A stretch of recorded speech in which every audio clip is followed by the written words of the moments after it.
जय श्री कृष्णा। राधे राधे। आज आप सभी ने इस वीडियो में सुनेंगे बृहस्पतिवार की पौराणिक व्रत कथा। प्राचीन समय की बात है। एक नगर में एक बारा ओ सेठ रहता था। वह जहाज़ों में माल लदवाकर और दूसरे देश में भेजा करता था। वह जिस प्रकार अधिक धन भी कमाता था, उसी प्रकार जी खोल कर भी वो दान करता था। परंतु उसकी पत्नी अत्यंत कंजूस थी। वह किसी को एक दाना भी नहीं देने देती थी। सेठ से नाराज भी रहती थी। एक बार सेठ जी जब दूसरे देश में वो व्यापारी करने जाते हैं, तो पीछे से बृहस्पति देव ने साधु भेष में उसकी पत्नी से भिक्षा मांगने आते हैं। सेठ की पत्नी बृहस्पति देव से बोली, हे साधु महाराज, मैं इस दान और पुण्य से तंग आ गई हूँ। आप कोई ऐसा उपाय बताइए जिससे मेरा सारा धन नष्ट हो जाए और मैं आराम से रह सकूं। मैं यह धन लुटाता हुआ और नहीं देख सकती। बृहस्पति देव ने कहा, हे देवी, तुम बड़ी विचित्रा हो। संतान और धन से कोई भला दुखी होता है। अगर अधिक धन है तो इस शुभ कार्य में लगा दो। कुंवारी कन्याओं का विवाह करवा दो। विद्यालय, बाग बगीचे का निर्माण करवा दो। ऐसे पूर्ण कार्य करने से तुम्हारा लोक परलोक वो सतर्क हो जाता है। परंतु साधु की इन बातों से सेठ की पत्नी को खुशी नहीं मिली। उसने कहा, मुझे ऐसे धन की आवश्यकता नहीं है जिसे मैं दान देते रहूं, लुटाते रहूं। तब बृहस्पति देव बोले, यदि तुम्हारी ऐसी इच्छा है तो तुम एक उपाय करना।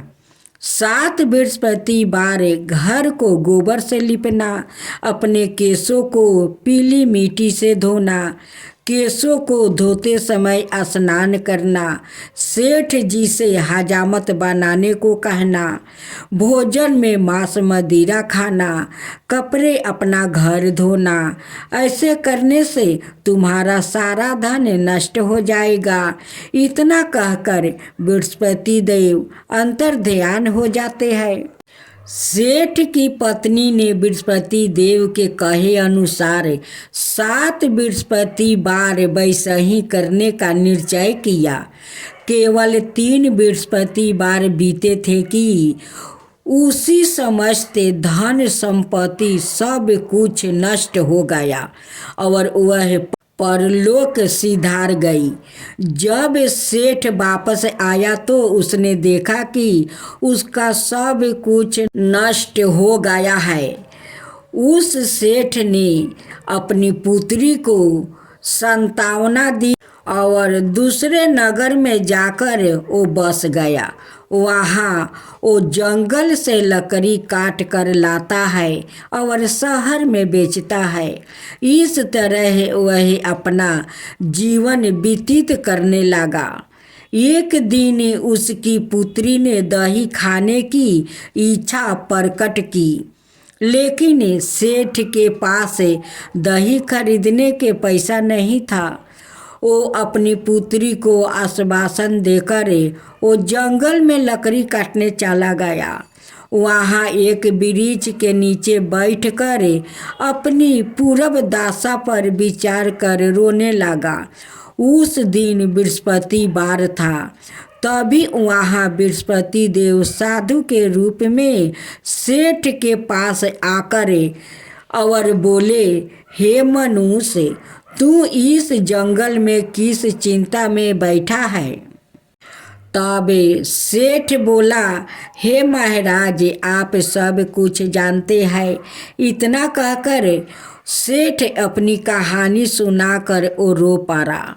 बृहस्पति देव बोले, देखो बेटा, तुम्हारी पत्नी ने बृहस्पति देव का अपमान किया था, इसी कारण तुम्हारा यह हालत हुआ है। लेकिन अब तुम किसी प्रकार की चिंता मत करो। तुम गुरुवार के दिन बृहस्पति देव का पाठ करो।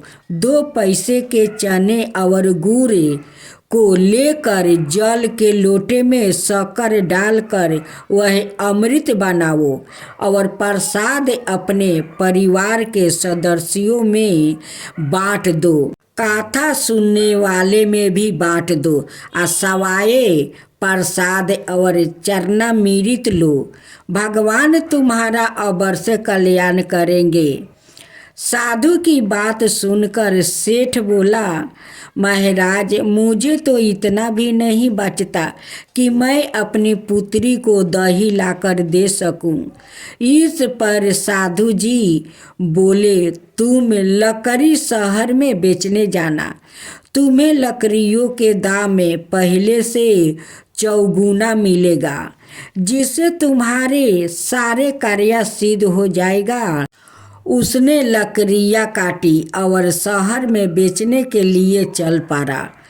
उसकी लकड़ियाँ अच्छे दाम में बिक गई, जिससे उसने अपनी पुत्री के लिए दही लिया और गुरुवार की कथा के लिए चना गुड़ लेकर कथा की और प्रसाद बनाया और बांट कर सवाए भी खाया।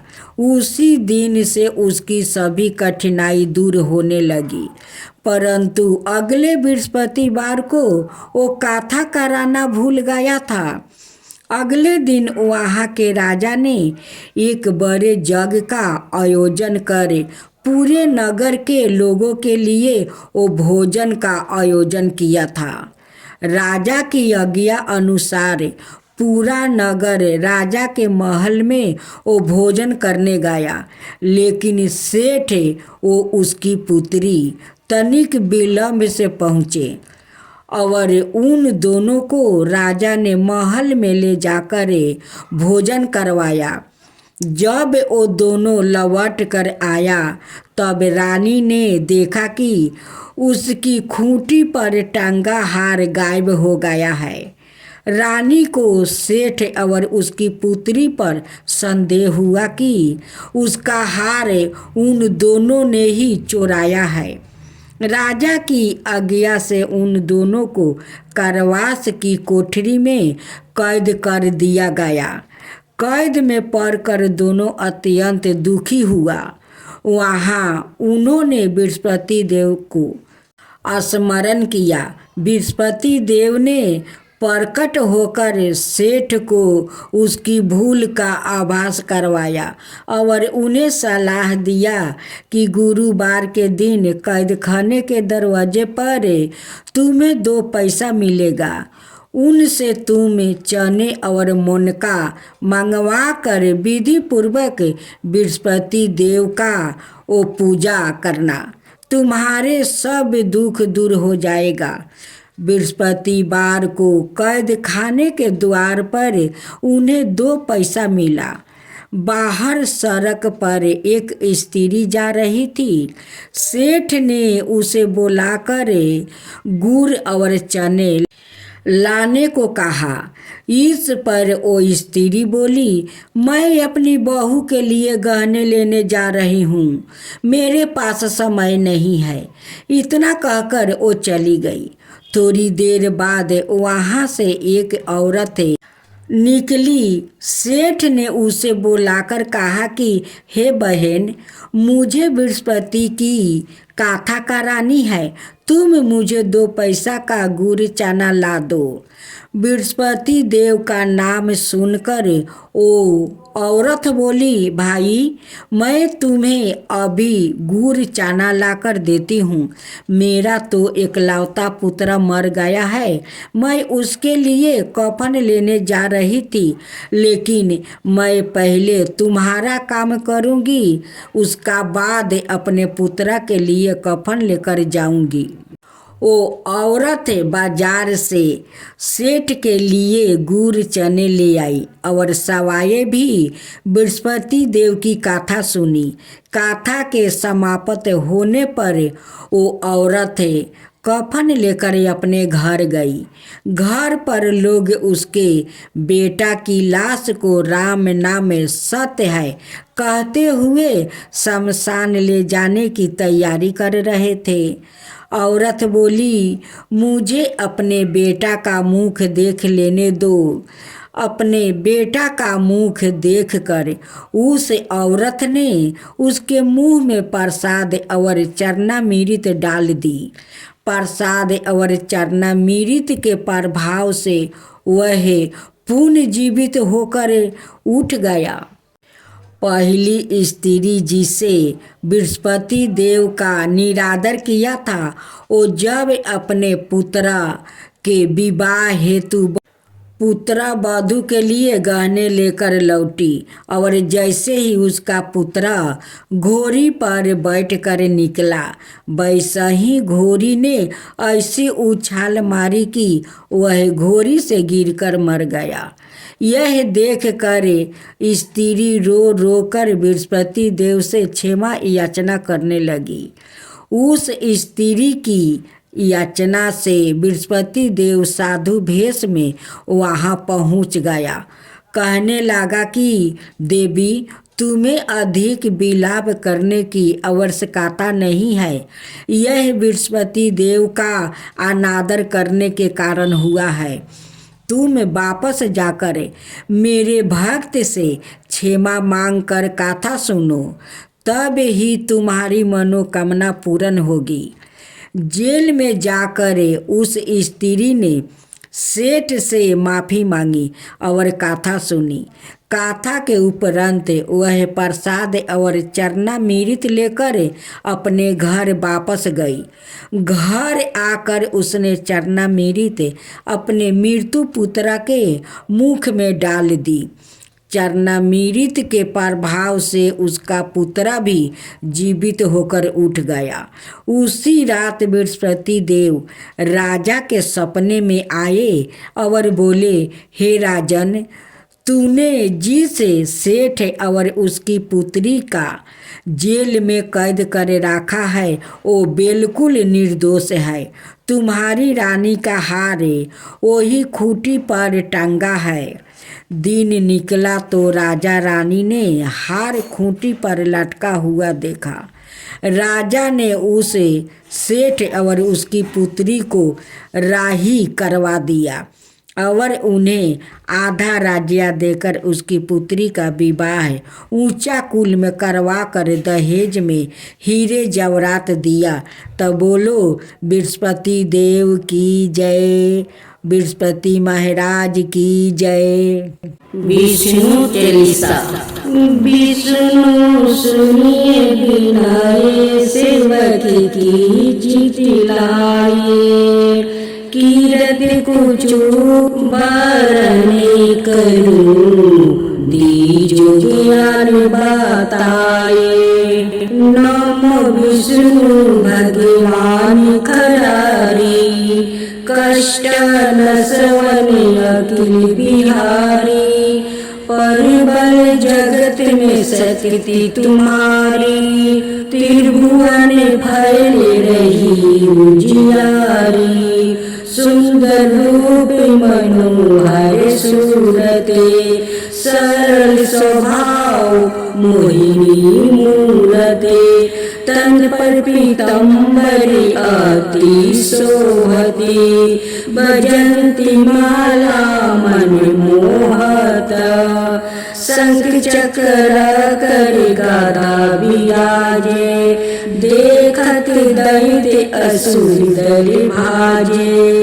सती धर्म मदि लोगे ना गाजे, काम क्रोध मदि लोगे ना साजे। संत भक्त साजने मन रंजने, दनुजे असुर दुष्टन दल गंजने सुख उपजावे कष्ट सब भंजने दोष मिटावे करत जन साजने पापी कटे भाव सिंधु उतारने कष्टे नाश कर भक्तन बारने करत अनेक रूपी प्रभु धारने केवल आप भक्ति के कारणे धरनी धेनु बनी तुम्हें पुकारा तब तुम रूप राम का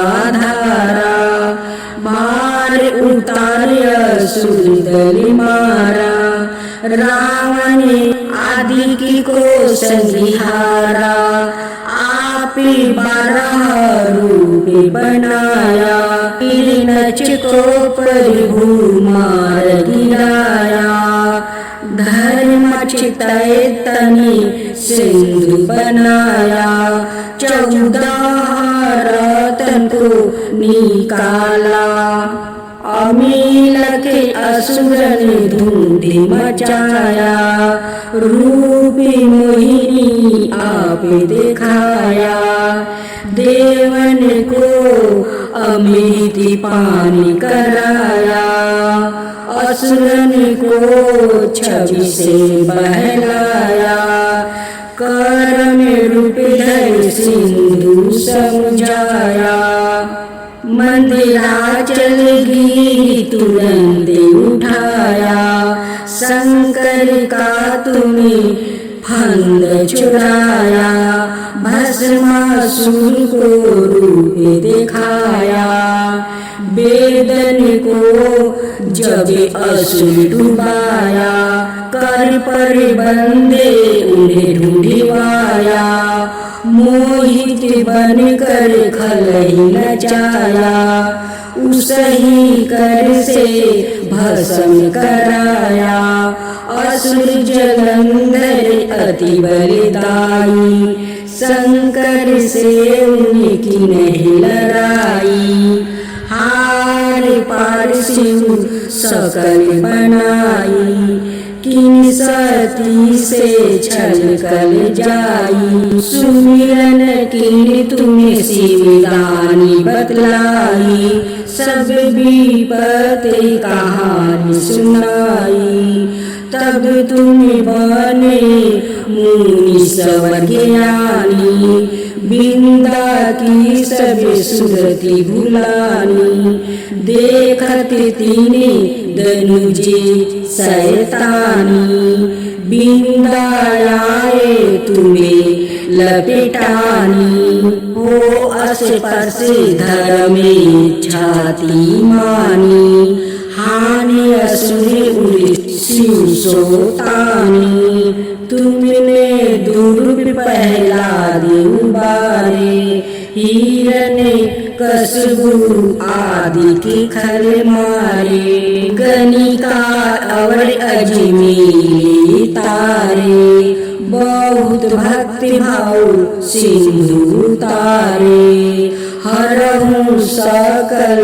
संताप हमारे कृपा करहु हरि चीज जनिहारे देखहु मैं निज दर्शन तुम्हारे दीन बंधु भक्तन हितकारे चाहते आपका सेवक दर्शन करहु दाया अपनी मधुसूदन जानू नाही योगी जप पूजन होए जग स्तुति अनुमोदन श्रीदया संतोष सुलक्षण विदित नाही बरत बोधि विलक्षण करहु आपका किसी विधि पूजन मुक्ति बिलो के होते दुख भीषण करहु परिणाम कौन विधि सुमिरन कौन भक्तिमय करहु संपूर्ण सुर मुनि करत सदा सेवकाई हर्षिते राहत परम गति पाई। दीन दुखियन पर सादा सहाई, निज जन जान ले पिनाई। पाप दोष संताप नसाओ, भाव बंधन से मुक्ति कराओ। सुख संपत्ति दे सुख उपजाओ, निजी चरण का दासी बनाओ। निगम सदैव विनय सुनाओ, पढ़ो सुनो सो जन सुखी पावो। अब बृहस्पतिवार की आरती। ओम जय बृहस्पति देवा, जय बृहस्पति देवा। चीनी चीनी भोग लगाऊं, केदली फल मेवा। ओम जय बृहस्पति देवा। तुम पुराण परिमतिमा, तुम अंतर्यामी। जगत पिता जगदीश्वर, तुम सबके स्वामी। ओम जय बृहस्पति देवा। चरणामृत निज निर्मले, सबके पतक हरिता। सकल मनोरथ दायके, कृपा करो भक्तो। ओम जय बृहस्पति देवा। तन मन धन अर्पण करे, जो जन शरण परे। प्रभु प्रकट तब हो करे, आकर द्वारे खड़े। ओम जय बृहस्पति देवा। दीन दयाला दयानिधि, भक्तन हितकारी। पाप दोष सब हरता, भाव बंधन हारी। ओम जय बृहस्पति देवा। सकल मनोरथ दायके, सब संशय तारो। विषय विकार मिटाओ, संतन सुखिकारी। ओम जय बृहस्पति देवा। जो कोई आरती तेरी प्रेम सहित गावे, ज्येष्ठानंद बंदे सो निश्चय पावे। ओम जय बृहस्पति देवा। ओम जय बृहस्पति देवा।